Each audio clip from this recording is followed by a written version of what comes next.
Bueno, en primer lugar, hacerles llegar un saludo muy cordial a cada uno de ustedes. Continuando con las actividades académicas, nos corresponde hablar el día de hoy de irrigación del miembro apendicular inferior, vascularización del miembro inferior. Las arterias nacen del corazón y terminan en capilares. Las venas se originan en capilares y terminan en el corazón. Las arterias llevan sangre oxigenada, las venas llevan sangre hipoxigenada. También las arterias van a llevar los nutrientes para cada una de las células y recogen los detritus a través de las venas.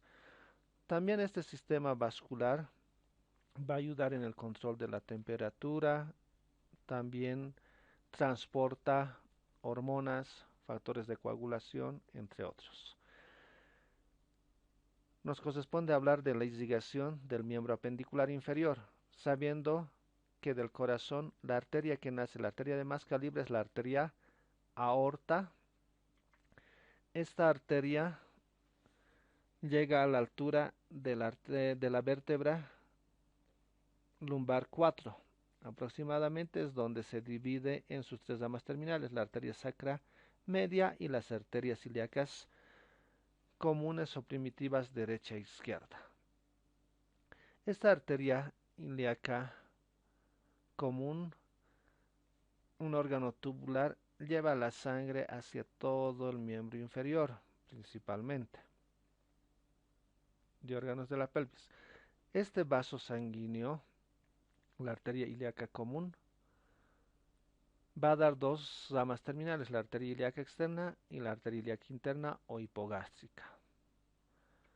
La arteria ilíaca externa destinada a las estructuras del miembro apendicular inferior, en cambio la arteria hipogástrica destinada a la región glútea y a los órganos de la cavidad pélvica. Este vaso, la arteria ilíaca externa, al alcanzar el miembro superior, según el miembro inferior, según la región donde se encuentre, va cambiando de nombre, según ciertos detalles anatómicos. La arteria ilíaca externa es continuación de la ilíaca común a la altura de la articulación sacroiliaca, generalmente, pero alcanza el ligamento inguinal, el ligamento femoral.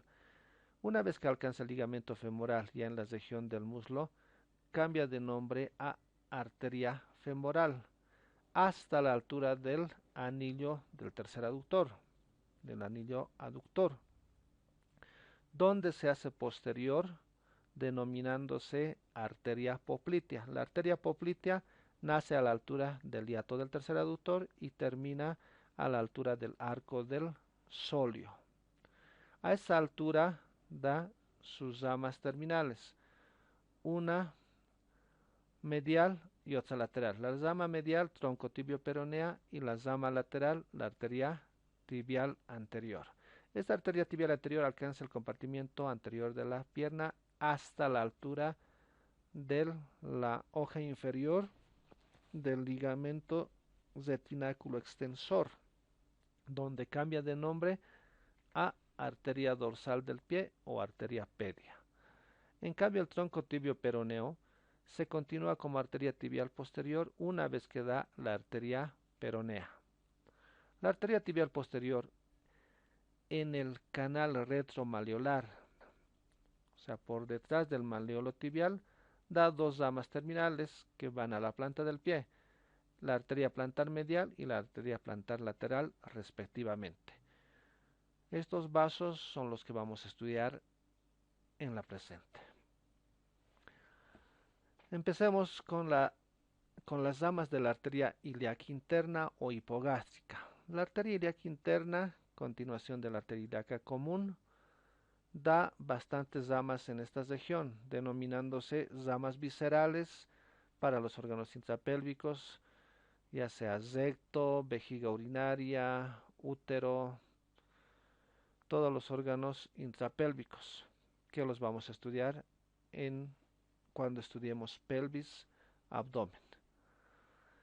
Ramas parietales extrapélvicas y ramas parietales intrapélvicas. Entre las ramas parietales extrapélvicas Aquí vamos a identificar esta arteria, que es la arteria glútea superior, la arteria glútea inferior, la arteria obturatriz y la arteria pudenda interna. En la cavidad pélvica, la arteria glútea superior pasa atravesando el plexo sacro entre el tronco lumbosacro por arriba y el primer nervio sacro por debajo. Alcanza la escotadura ciática mayor y el borde superior de este músculo clave de la región glútea, el músculo piriforme. Y llega a la región glútea. La arteria glútea inferior también atraviesa el plexo sacro, pasa por la escotadura ciática mayor y alcanza el borde inferior del músculo piriforme para llegar a la región glútea. La arteria pudenda sale por la escotadura ciática mayor, bordea la espina isquiática o la espina ciática a la altura de la inserción del ligamento sacroespinoso y nuevamente se introduce a la cavidad pélvica por la escotadura ciática menor, irrigando las estructuras del perineo. La arteria obturatriz en dirección al canal subpubiano del agujero obturador, acompañada del nervio obturador, para llegar a las estructuras de la región interna del muslo. En la región glútea nos va a ayudar este músculo. Este es el músculo piramidal, el músculo glúteo medio, el músculo glúteo menor, el músculo gémino superior, tendón del obturador interno, gémino inferior y el cuadrado femoral, de los cuales es interesante el músculo piriforme, ya que ésta delimita vasos y nervios que salen por arriba, vasos y nervios que salen por debajo. La arteria glútea superior aparece superior al músculo piriforme, dando sus ramos terminales. Un ramo superficial para el músculo glúteo mayor y un ramo profundo para el músculo glúteo medio, glúteo menor y el músculo tensor de la fascia lata. La arteria glútea inferior. La arteria glútea inferior aparece inferior al músculo piriforme y luego va dando sus ramos terminales. Entre los ramos terminales tenemos un ramo descendente para la región posterior del muslo, un ramo inferomedial que va a formar parte de la anastomosis cruciforme, que lo vamos a ver enseguida,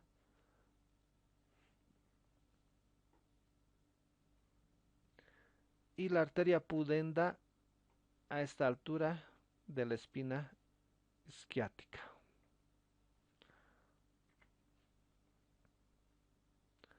La arteria obturatriz. La arteria obturatriz, una vez que emerge del canal subpubiano, se divide en dos ramas terminales para alcanzar los músculos aductores.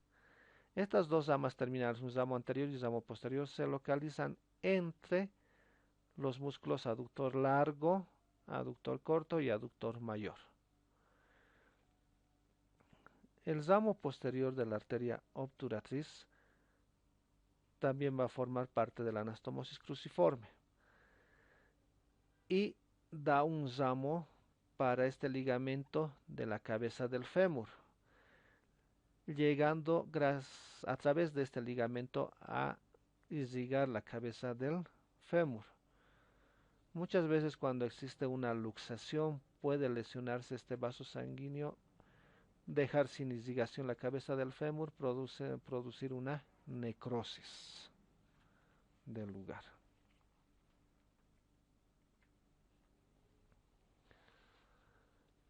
Arteria femoral. La arteria femoral, continuación de la arteria ilíaca externa a la altura del ligamento inguinal y termina a nivel del anillo del tercer aductor. Tiene una dirección longitudinal por la celda anterior del muslo. Entonces, esta arteria femoral, en su trayecto desde la altura de la base del muslo o de la raíz del muslo hacia la rodilla, va a atravesar o va a tener diferentes relaciones en la parte superior, en la parte media y en la parte inferior. Las relaciones, vamos a hablar de las relaciones de la arteria femoral a la altura del pliegue inguinal, a nivel del pliegue de flexión del muslo que corresponde al ligamento inguinal.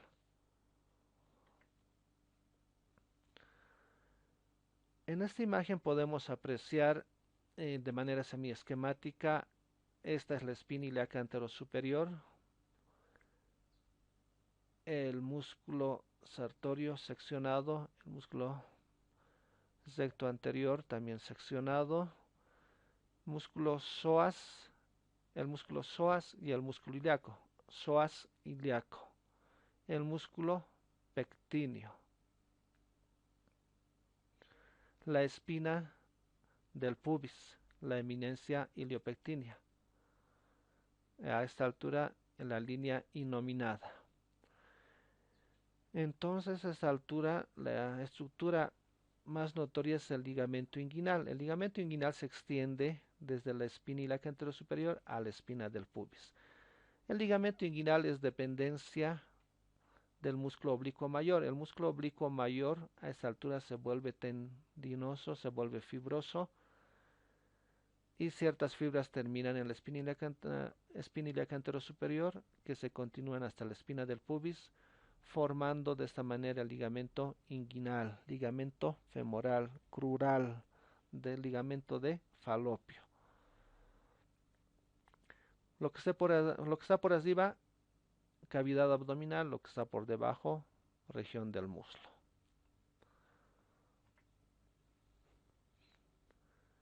Este ligamento inguinal manda una expansión, una fibra, tejido fibroso que se denomina la cintilla iliopectínea hacia la eminencia iliopectínea del hueso coxal, dividiendo o separando en dos espacios, uno interno, la laguna vascular, y uno externo, la laguna muscular.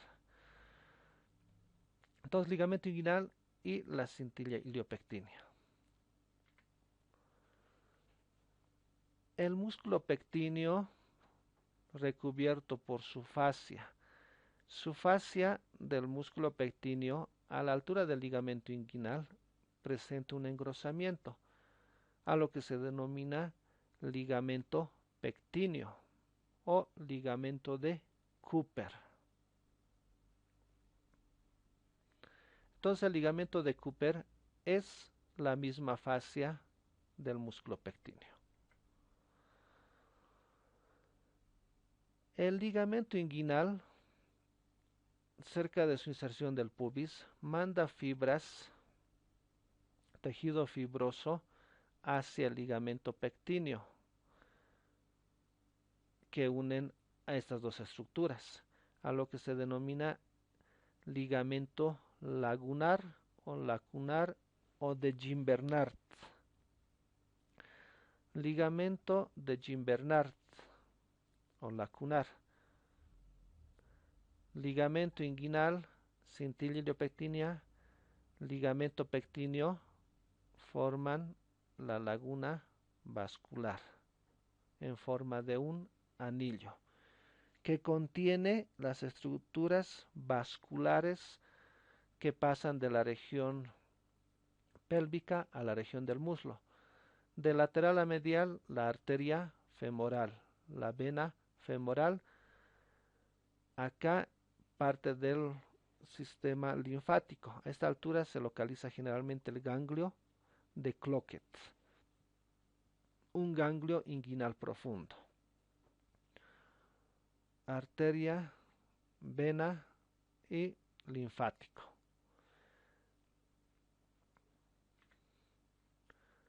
Entonces, estas tres estructuras están envueltos por tejido conjuntivo que llega a constituir la laguna vascular.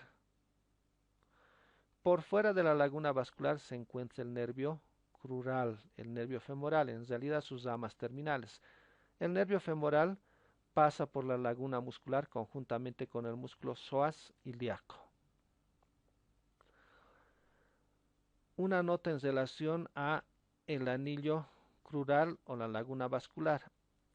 De esta manera se lo identifica el anillo crural que contiene esas estructuras vasculares.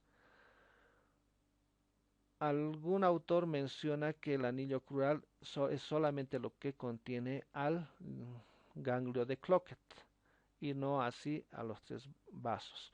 Todo esto como laguna vascular y este anillo, el anillo crural.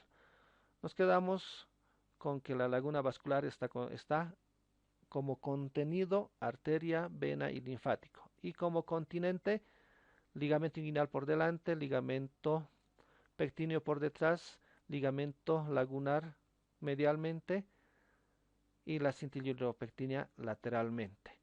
Esas son las relaciones de la arteria a nivel del pliegue inguinal. Entonces acá una imagen donde vemos lo mismo, músculo psoas ilíaco, nervio crural. Este es el nervio femoral, rama del génito crural o génito femoral, que también estaría con parte del contenido de la laguna vascular.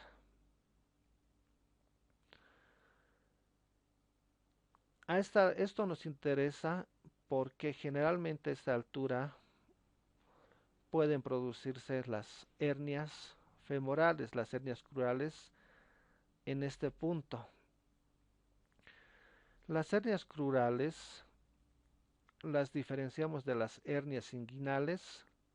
El conducto inguinal y el anillo crural están separadas por el ligamento inguinal. El conducto inguinal es una estructura abdominal que también puede producir hernias en esta región. Generalmente cuando un paciente llega con una masa en la región de la ingle,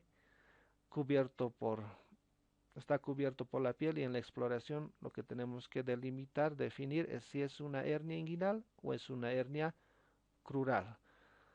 Por epidemiología lo más frecuente son las hernias inguinales, pero también pueden haber las hernias crurales. Se tiene que identificar porque el tratamiento quirúrgico de ambos es de diferente manera, son diferentes estructuras las que se tienen que separar. Entonces la arteria femoral, una vez que pasa inferior al ligamento inguinal, alcanza la región anterior del muslo.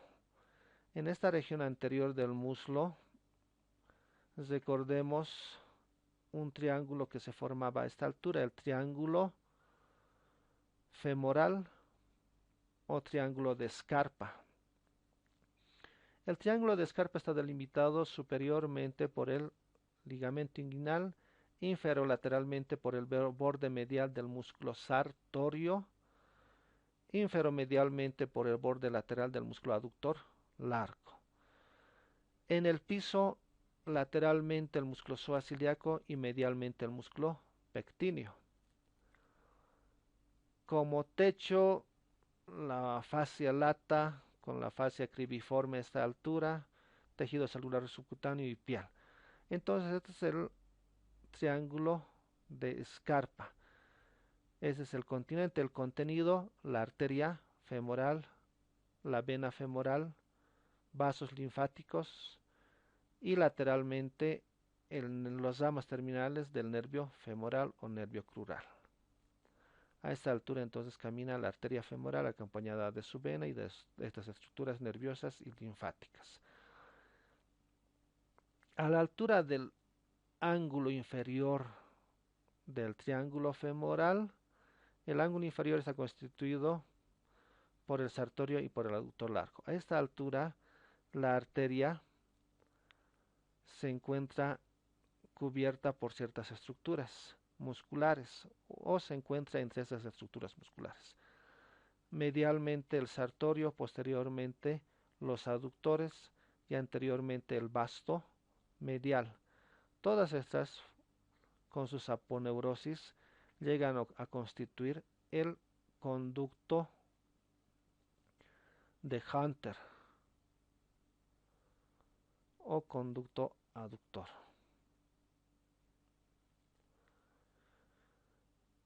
Y está recubierta por una fascia, por una vaina que lo sigue hasta el anillo del tercer aductor. ¿Está bien? La distribución de la arteria femoral. Esta arteria femoral, la mayoría de sus ramas se originan a nivel del triángulo femoral y una sola de sus ramas antes de que alcance el anillo del tercer aductor. Entonces vámonos con las ramas del triángulo femoral.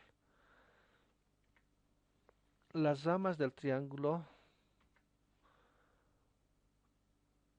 femoral son dos ascendentes, la arteria circunfleja ilíaca externa, la arteria subcutánea abdominal o epigástrica superficial. La arteria epigástrica superficial o subcutánea abdominal nacen por debajo del ligamento inguinal y esta arteria alcanza el tejido celular subcutáneo y por el tejido celular subcutáneo del abdomen va en dirección al ombligo. A la altura del ombligo se anastomosa con la arteria epigástrica superior, que es rama de la arteria mamaria interna, de la arteria torácica interna. Entonces esta arteria va a irrigar a los tegumentos de la pared abdominal. La arteria circunfleja ilíaca superficial, lateralmente, y se acerca a lo que es la espina ilíaca anterosuperior y también va a alcanzar los tegumentos de la región glútea y de la región inferior del abdomen. Ambos vasos van a atravesar la fascia lata de la región del muslo. La fascia lata de esta región, que está atravesada por estos vasos sanguíneos, como va a presentar múltiples perforaciones o forámenes, se denomina fascia cribiforme. A esa altura, esa fascia lata la vamos a denominar como fascia cribiforme porque está atravesada por estos vasos y por sus venas. Medialmente dos arterias, las arterias pudendas externas, una superior y otra inferior. La arteria pudenda externa superficial y la arteria pudenda externa profunda. Por pudenda externa superficial porque atraviesa la fascia cribiformis y llega hacia los tegumentos de los labios mayores en la mujer o del escroto en el varón. En cambio, la arteria pudenda externa profunda no atraviesa la fascia cribiforme. Se va profunda esta y cerca del escroto y cerca del labio, de los labios mayores, recién se hace superficial atravesando la fascia lata como tal. Entonces, dos ramos ascendentes, dos ramos mediales. La arteria femoral profunda, la arteria de mayor calibre.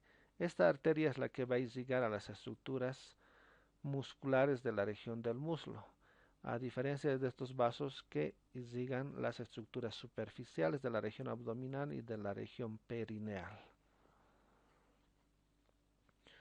Antes de hablar de la arteria femoral profunda, la última rama que da la arteria femoral, la arteria articular de la rodilla, anastomótica magna o arteria descendente de la rodilla, que nace muy cerca del hiato del tercer aductor y va a dar ramos terminales para la articulación, articulares, ramos musculares y un ramo safeno que va a acompañar al nervio safeno.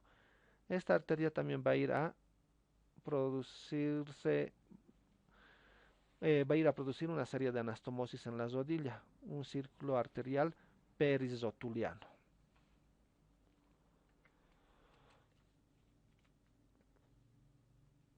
La arteria femoral profunda.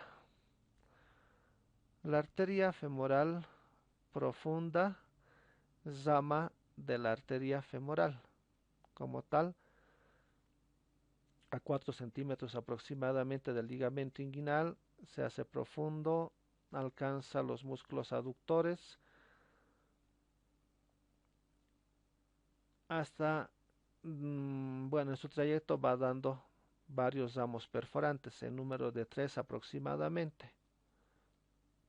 En su origen, esta arteria va a dar las arterias circunflejas, circunfleja femoral anterior y la arteria circunfleja femoral posterior, ambos rodean la extremidad proximal del fémur y se anastomosan entre ambas.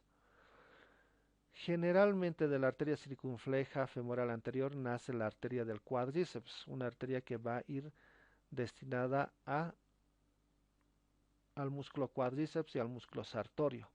Esta arteria del cuádriceps algunas veces puede nacer directamente de la femoral profunda, de la femoral profunda.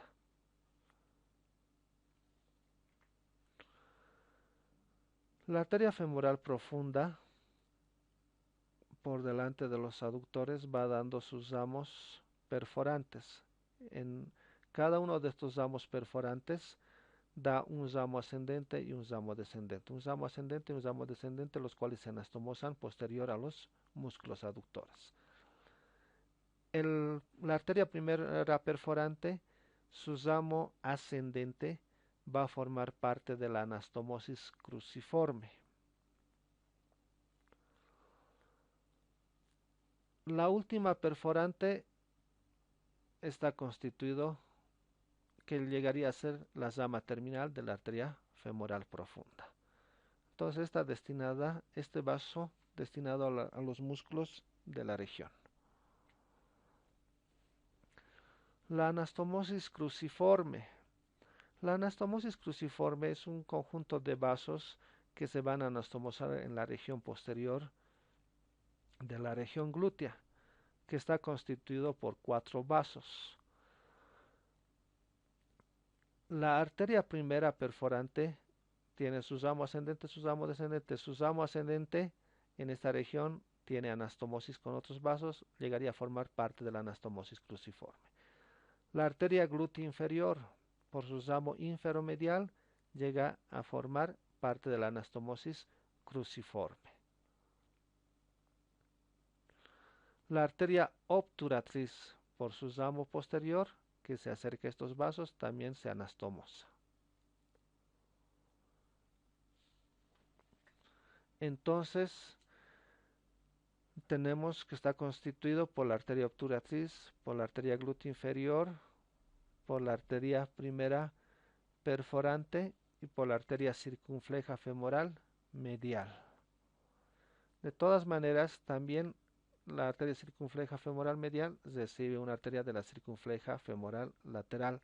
Indirectamente estaría formando parte de la anastomosis cruciforme.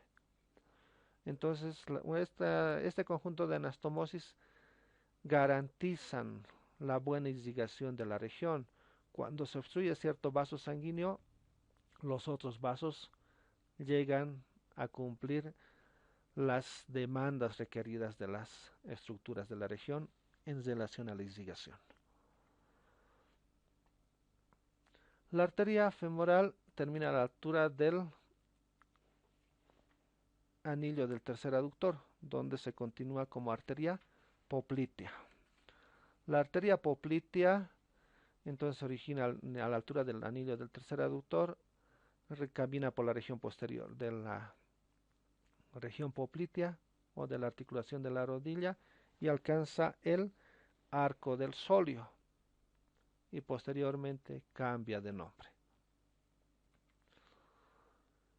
Entonces, esta arteria poplitea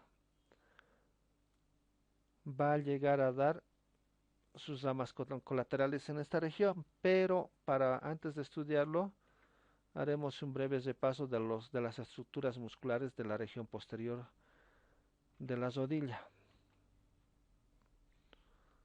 El tendón del músculo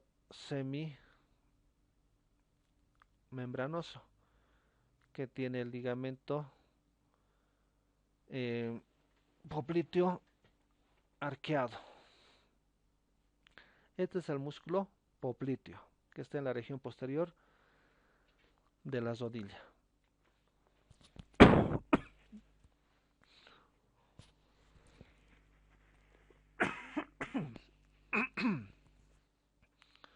Posteriormente vamos a identificar los músculos gastrocnemios, gastrocnemio medial, gastrocnemio lateral. Superior a la inserción del gastrocnemio lateral también visualizamos el músculo plantar delgado.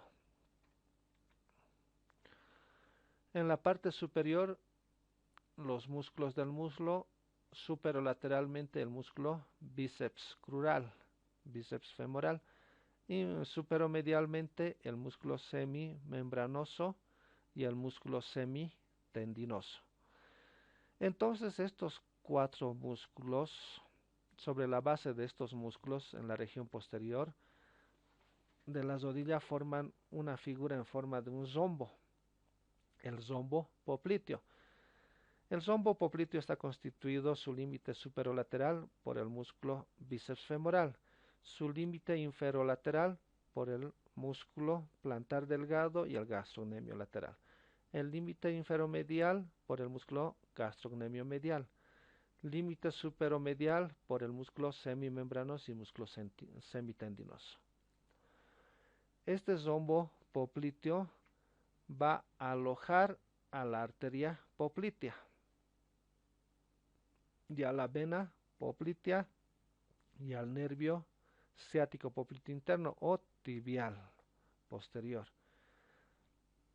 También contiene a la otra rama terminal del nervio ciático, que es el nervio peroneo común o ciático popliteo externo.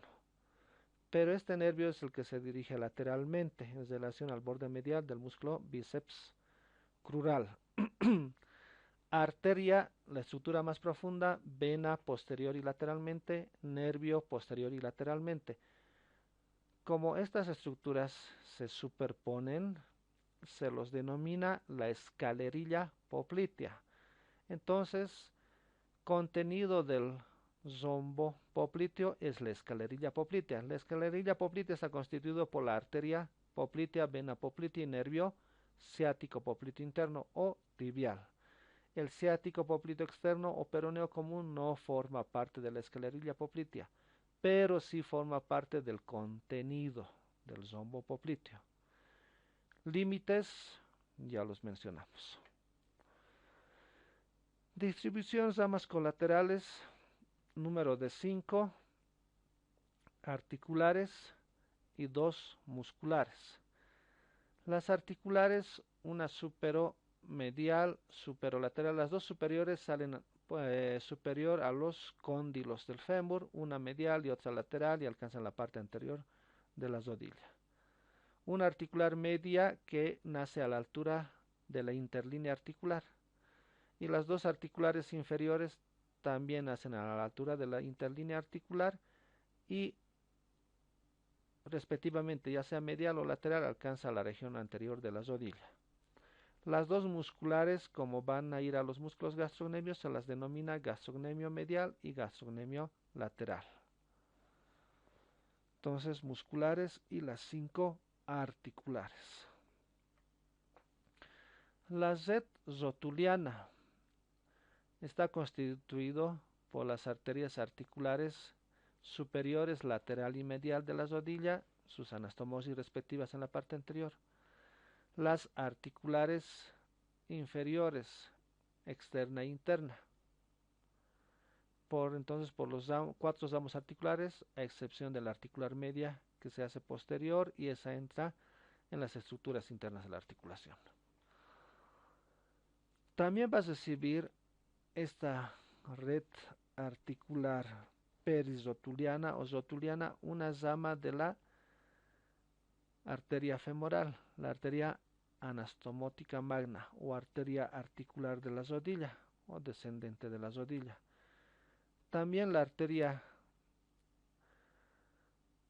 tibial o tronco tibio peroneo y la arteria tibial anterior van a dar ramas a esta arteria, ya sean la recusente tibial anterior, la recusente tibial posterior y la recusente peronea, inconstantes. Y del tronco tibio peroneo, la arteria recusente medial. Entonces, una serie de vasos que se anastomosan asegurando la buena irrigación de la región de la rodilla.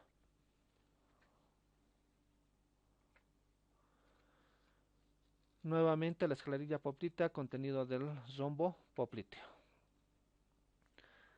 Arteria tibial anterior, la arteria tibial anterior, rama terminal de la arteria poplítea, su terminal externa alcanza la membrana interósea en su parte superior, entonces entre el hueso peroneo, hueso tibia y el borde superior de la membrana interósea pasa a la región anterior de la pierna, entre los músculos tibial anterior, medialmente y lateralmente los extensores. Largo, como un largo, y el extensor largo propio. La arteria tibial anterior también se convierte en arteria dorsal del pie a la altura del retináculo de los extensores, del fascículo inferior, de su borde inferior del fascículo inferior.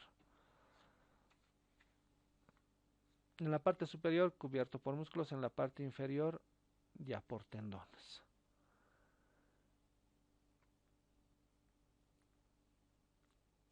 Entonces, la arteria tibial anterior va a dar ciertas ramas colaterales en la región superior y otras dos en la región inferior. En la región superior va a dar la arteria recusente tibial anterior, que va a formar parte del círculo arterial perirotuliano. La arteria recusente tibial posterior, y la arteria recusente peronea son inconstantes. Si existen, van a llegar a formar parte de esta red, y ahí sigue las estructuras de la región. En la parte inferior, en la región del tobillo, la arteria tibial va a dar dos ramos que van hacia los maleolos, la arteria maleolar medial, la arteria maleolar lateral, cubiertos por los tendones de los extensores y del tibial anterior.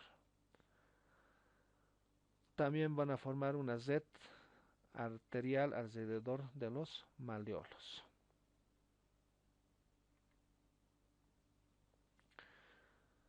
La arteria dorsal del pie nace inferiormente al retináculo extensor hasta la altura del primer espacio intermetacarpiano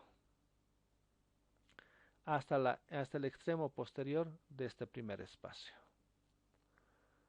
Se localiza entre los tendones del tibial anterior y del extensor largo del dedo aljux medialmente y el tendón del extensor largo común lateralmente.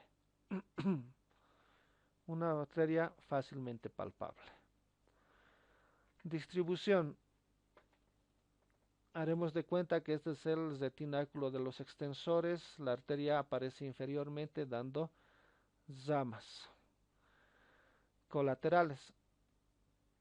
Da una arteria tarsiana lateral, una arteria tarsiana medial, que van a ir a la región del tarso e irrigan las estructuras de la región. Una arteria que va a ir hacia el seno del tarso, la arteria del seno del tarso. La arteria del seno del tarso generalmente es rama de la arteria dorsal del pie. Ocasionalmente puede nacer de la arteria tarsiana lateral. Ocasionalmente también puede nacer de la maleolar externa. De todas maneras, cualquier vaso que se introduce en el seno del tarso, arteria tarsiana, arteria del seno del tarso. Cerca de la base de los metatarsianos va a dar la arteria dorsal del metatarso o la arteria arqueada.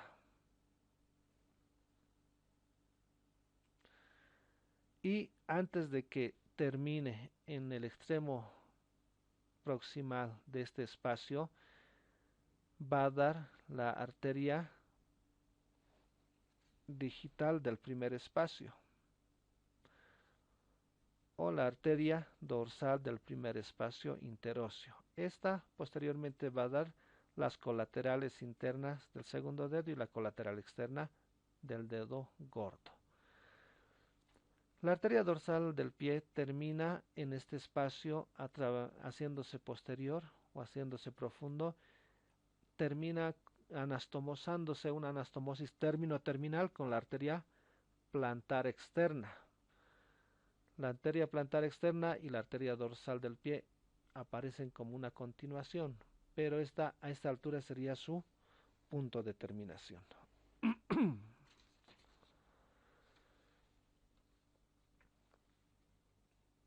Las arterias digitales de los otros espacios o las arterias dorsales del segundo espacio, del tercer espacio y del cuarto espacio van a ser ramas de la arteria arqueada de la arteria dorsal del metatarso y de igual manera van a ir dando las colaterales respectivas para cada uno de los dedos. La anatomía de superficie se la palpa entre los dos malleolos y el extremo posterior del primer espacio intermetatarsiano. Tronco tibio peroneo. El tronco tibio peroneo, rama terminal de la arteria poplitea, es la arteria que está entre la arteria poplitea cuando nace la arteria tibial anterior y a la altura de la emergencia o del origen de la arteria peronea. A esa altura se llama arteria tibio-peronea. Algunos lo consideran la arteria tibio-peronea parte de la arteria tibial posterior. Esta arteria va a dar dos ramas, la arteria tibial medial y va a dar la arteria que va a ir a nutrir la diáfisis de la tibia, la arteria nutricia de la tibia. Entonces la arteria tibial posterior, propiamente dicha, va en dirección a la parte posterior del malleolo tibial, donde da sus dos ramos terminales, las dos arterias plantares, dando ramos colaterales a esta altura, ya sean musculares, la arteria malleolar medial, que se anastomosa con la arteria malleolar lateral en la cara anterior del tobillo, y una arteria que va a ir en dirección al calcáneo, ramas calcáneas. En cambio, la arteria peronea se hace lateral, va dando ramos musculares, también da la nutricia para el peroné, va a dar una arteria anastomótica y termina como la rama perforante y la arteria peronea posterior en la extremidad inferior de la membrana interósea y siguiendo las estructuras de la región. La arteria tibial posterior en la región del tobillo camina entre los tendones flexores. Este tendón corresponde al tendón del tibial posterior, el tendón del flexor común y el tendón del flexor propio del dedo hallux. Entre esos camina el paquete vascular y nervioso de la región, la arteria tibial posterior, el nervio tibial posterior, también las venas del mismo nombre. Las arterias plantares, rama terminal de la arteria tibial posterior a la altura de la región retromalleolar medial. La arteria plantar externa es como la continuación de este vaso, muy desarrollado en dirección al borde lateral del pie, cerca de la base del quinto metatarsiano, cambia de dirección, cambiando el nombre a arteria o arco plantar. Y este arco plantar va a dar las digitales plantares correspondientes. La arteria plantar externa se anastomosa con la arteria dorsal del pie, con la arteria pedia en el extremo posterior del primer espacio intermetatarsiano. Entonces es un vaso de muy grueso calibre que va a dar irrigación a las estructuras adyacentes de la región. En cambio, la arteria plantar medial, un vaso muy delgado, camina medialmente al músculo plantar corto y esta va a dar la colateral interna del dedo hallux.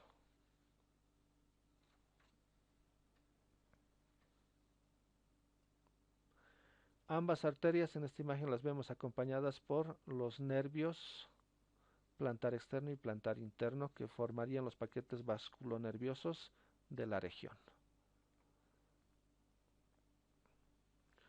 Entonces acá podemos ver de mejor manera que las arterias metatarsianas plantares, cada una va dando respectivamente las colaterales interna y externa de cada uno de los dedos, las cuales se anastomosan también con las posteriores, con las dorsales. Ahí su imagen en una anatomía de superficie, a la altura en que las podemos encontrar, tanto la arteria plantar externa como la arteria plantar interna.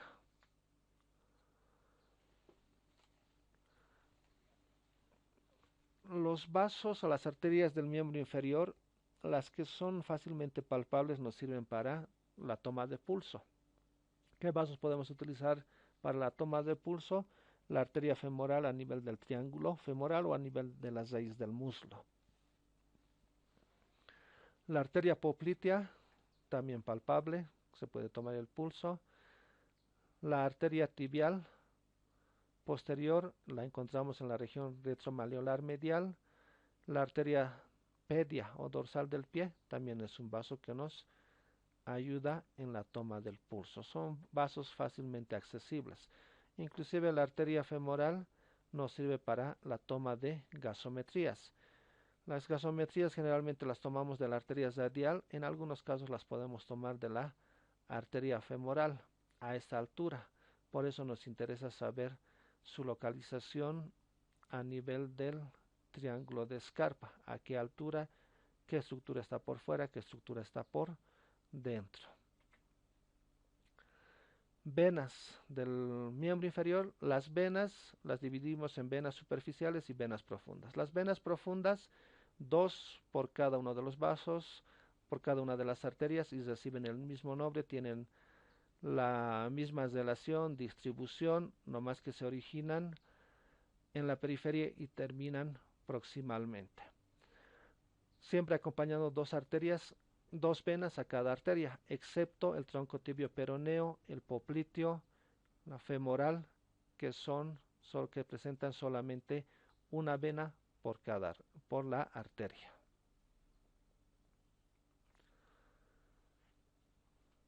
Las venas superficiales. Las venas superficiales, las venas se originan a nivel de capilares que se encuentran en la planta del pie, muy vascularizado en la planta del pie a la que se le conocía como la suela venosa. Esta suela venosa va dando ramos afluyentes que desembocan en la vena dorsal del pie. La vena dorsal del pie tiene dos extremos, un extremo medial y un extremo lateral. El extremo lateral se continúa como arteria safena externa o safena parva o safena menor, que camina por detrás del maleolo externo. En cambio, el extremo medial del arco venoso dorsal se continúa con la vena safena interna, safena magna o safena mayor. Esta en el tobillo que es anterior al maleolo. La safena magna es premaleolar y la safena parva es retromaleolar. Esta safena magna va a desembocar en la vena femoral, en el triángulo de Scarpa. En el momento de su desembocadura presenta un callado. La safena externa desemboca en la vena poplitea, de la escalerilla poplitea. Acá las imágenes para ver su anatomía de superficie. En algunas personas se puede visualizar el trayecto de estas venas. Obviamente no es solamente una vena la que va, sino son múltiples venas de las estructuras supraponeuróticas que van desembocando en este sistema venoso safeno interno y en el sistema venoso safeno externo.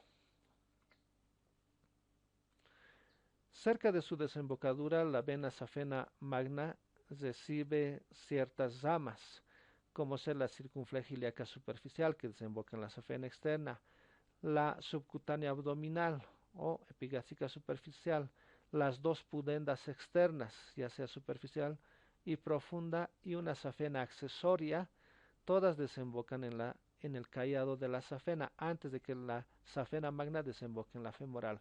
A este conjunto de forma estrellada se le denomina como la estrella venosa de Scarpa. Entonces la estrella venosa de Scarpa son la confluencia o la anastomosis de todas las estructuras, de todas las venas que desembocan en la vena safena antes de que ésta desemboque en la vena femoral.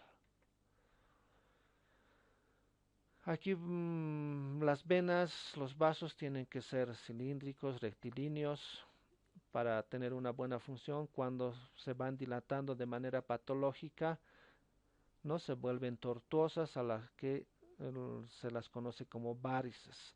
Pueden haber varices de vasos profundos o de vasos superficiales. El peligro de las venas varicosas es que en su interior pueden formarse coágulos, a lo que se denomina trombos.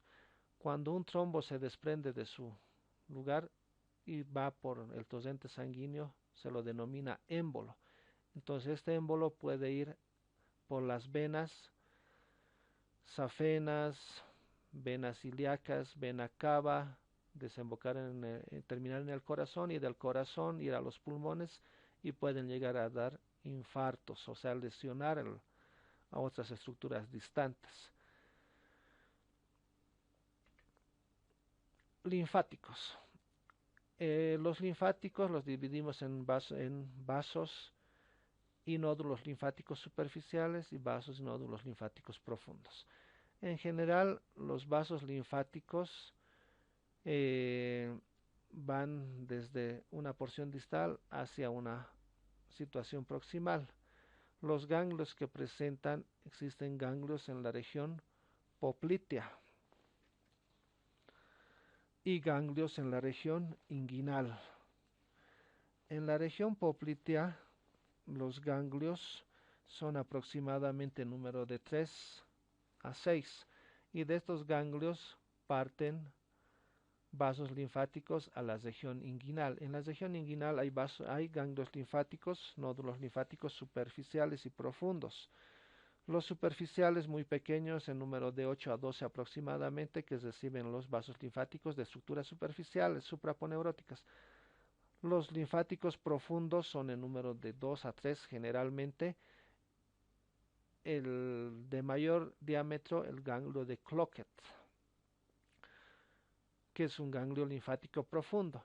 Estos ganglios linfáticos, ya sean superficiales y profundos, van a desembocar en ganglios que corresponden a los vasos ilíacos, en ganglios ilíacos externos, y posteriormente en los ganglios linfáticos comunes. Entonces, de acá el ganglio de Cloquet también ya lo hemos visto como contenido del anillo crural. Un método de estudio para poder visualizar los vasos con contraste se lo conoce como angiografía. La angiografía nos permite poder identificar la dirección, la constitución de los vasos, las anastomosis, si presentan tuberculosidades, si presentan alteraciones, obstrucciones, émbolos, ateromas. En caso de aterosclerosis están disminuida la luz de los vasos sanguíneos. Pero tenemos que conocer la anatomía normal para poder llegar a conocer las alteraciones o las variaciones de las estructuras vasculares. Muchas gracias por su atención. Será hasta otra oportunidad.